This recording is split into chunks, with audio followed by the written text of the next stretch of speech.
One dusty scroll. One forgotten voice from the shadows. A Europe you think you know, but don't. Before the thunder of the First Crusade in 1095, a continent simmered with secrets. Spiritual rituals that blended pagan whispers with Christian fire.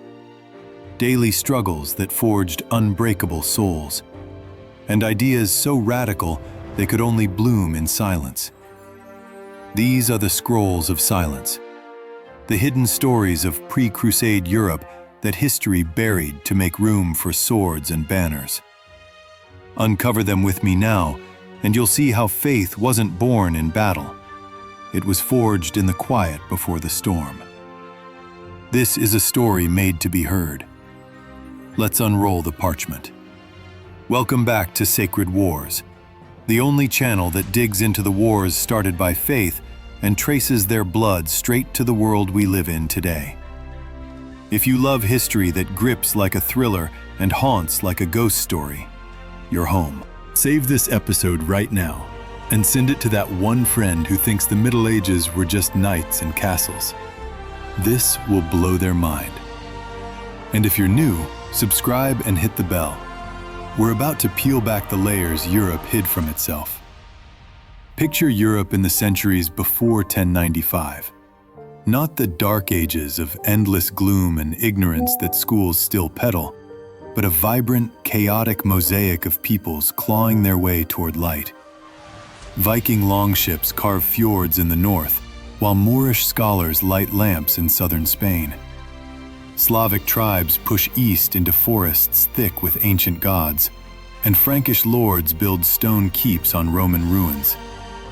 This is a continent where the Roman Empire's ghost still lingers, but new powers are rising. The Holy Roman Empire in Germany, the Byzantine court in Constantinople, and emerging kingdoms in England, France, and Italy. Misconceptions abound, like the idea that everyone was illiterate and trapped in mud huts. In truth, this era pulses with quiet innovation. Watermills grinding grain in river valleys, iron plows turning heavier soil, and trade caravans linking Dublin to Damascus. But beneath it all lies the scrolls of silence. The untold narratives of everyday believers, thinkers, and survivors whose lives set the stage for the holy explosion to come. These are the stories history silenced to focus on kings and conquests. But they hold the real fire, the faith that simmered before it ignited the world. Life in pre-Crusade Europe was a rhythm dictated by the land itself, a daily dance with survival that shaped souls as much as swords ever would. In the Norse settlements of Scandinavia, families huddled in longhouses against winter's bite, weaving tales of Odin and Thor around peat fires, while Christian missionaries slowly chipped away at old gods with crosses carved from oak. Farther south, in Frankish villages of Gaul, peasants rose before dawn to till fields with ox-drawn plows, their days measured by church bells calling to prayer. Matins at sunrise, vespers at dusk. The agricultural cycle was everything. Sowing barley in spring, harvesting wheat in summer, slaughtering pigs in autumn, and enduring the long hunger of winter when stores ran low and wolves howled at the door. But innovation whispered through these routines. 3 field crop rotations spreading from monastic farms, allowing soil to rest and yields to double. Windmills creaked on Dutch coasts, harnessing gusts to grind corn, while in Italy's river valleys, hydraulic hammers forged better tools from iron ore dug in the Alps. Women, often overlooked in chronicles, were the backbone, spinning wool into cloth by firelight, brewing ale from barley malt, tending herb gardens for medicine that blended Roman recipes with folk wisdom. Children learned early, boys herding sheep, girls milking cows, in a world where family meant survival. Nobles lived differently, in timber halls with tapestries hiding drafts. But even they bowed to the seasons, hunting deer in forests thick with mist, or feasting on salted pork when snow blanketed the land. These rustic realities weren't just drudgery. They bred resilience, a quiet faith in cycles of renewal that mirrored resurrection stories whispered in chapels. It was this grounded existence, raw, inventive, interconnected, that made Europeans ready for a call that would pull them from their fields to foreign sands. But Europe's true pulse beat in its minds and spirits, a flourishing of ideas and beliefs that simmered beneath the surface like embers waiting for wind. Monasteries dotted the landscape like beacons, Cluny in France, Monte Cassino in Italy, where monks copied ancient texts by candlelight, preserving Plato's philosophy alongside Paul's epistles. These were not just prayer houses. They were innovation hubs, experimenting with herbal remedies in infirmaries and perfecting beer brewing in cellars to sustain travelers. Nascent universities stirred in Bologna and Oxford, where scholars debated Aristotle's logic, newly translated from Arabic manuscripts slipping across borders. Religious practices were a tapestry of diversity.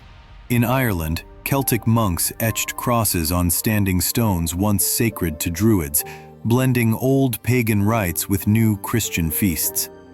In the Pyrenees, hermits lived in caves, fasting for visions, while in Constantinople's Hagia Sophia, Byzantine priests chanted in Greek, their icons glowing with gold leaf. Theological debates raged quietly. Was Christ's nature fully divine or human too? How should one atone for sin? These questions fueled pilgrimages to Santiago de Compostela, or Rome, where travelers swapped stories of miracles and heresies, and the exchanges ran deeper. Through Sicilian courts ruled by Norman kings, Islamic astronomy from Cordoba mingled with Christian cosmology, birthing new star charts and medical treatises.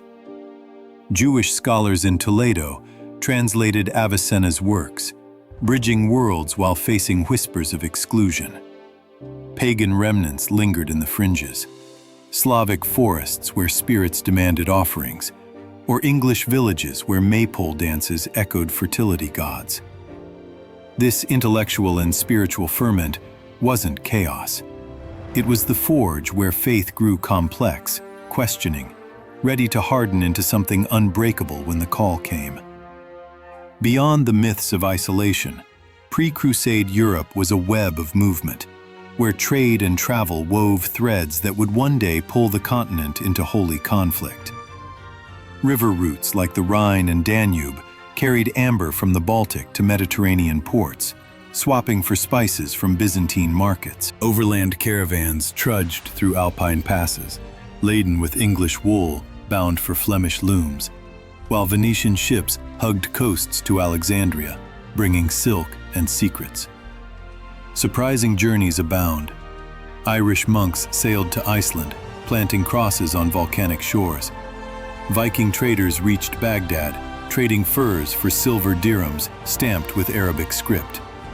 Pilgrims walked dusty roads to Canterbury or Jerusalem, sharing hostels with merchants who whispered of wonders beyond the horizon. This interconnectedness bred curiosity. A Frankish knight might wear a Byzantine cloak, a Spanish farmer plant seeds from Moorish gardens. But it also sowed tensions.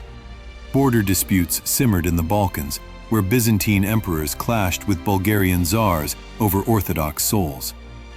In Iberia, Christian kingdoms pushed against Muslim taifas in a slow reconquista, testing tactics that would echo in the Levant. Economic pressures mounted. Overpopulation in Normandy drove younger sons to seek fortunes abroad, while Italian city-states like Genoa hungered for Eastern trade routes. These flows of goods, people, and ideas weren't peaceful. They carried rumors of distant threats, priming hearts for a cause that promised glory and gold, wrapped in faith. Now imagine pulling these threads together: the daily grit, the spiritual ferment, the restless movements, and you see a Europe ripe for rupture. Societal anxieties ran deep, fears of divine judgment in a world of plagues and comets, where every failed harvest felt like God's wrath. Religious fervor bubbled in revival meetings and miracle cults, with preachers warning of apocalypse unless the faithful acted. Economic strains pushed the landless toward promises of new beginnings, while nobles eyed expansion to secure legacies. These elements didn't cause the Crusades alone, but they tilled the soil. A continent where faith wasn't abstract, but woven into every plow furrow and prayer bead. When Urban II spoke in 1095, he didn't create the fire. He simply struck the match on ground already soaked in oil. The loss of these scrolls of silence is profound. By focusing only on the storm, we forget the quiet forces that shaped it, robbing us of lessons in how faith evolves from whisper to roar. One buried scroll, one silenced voice, a continent forever changed. These hidden narratives weren't just backstory, they were the spark, and their echoes still whisper in every unanswered question of faith. If this story left you speechless, do 3 things right now. Comment one word, forgotten or revealed. Share this episode with the one person who needs to hear it. Tell us in the comments, from which city or country are you listening today? Your voice keeps this channel alive. Subscribe, turn on the bell. Next time we enter the night that Paris drowned in blood for faith. The massacre Western schools still refuse to teach. This is Sacred Wars. Faith, fire, forever. I'll see you in the next chapter.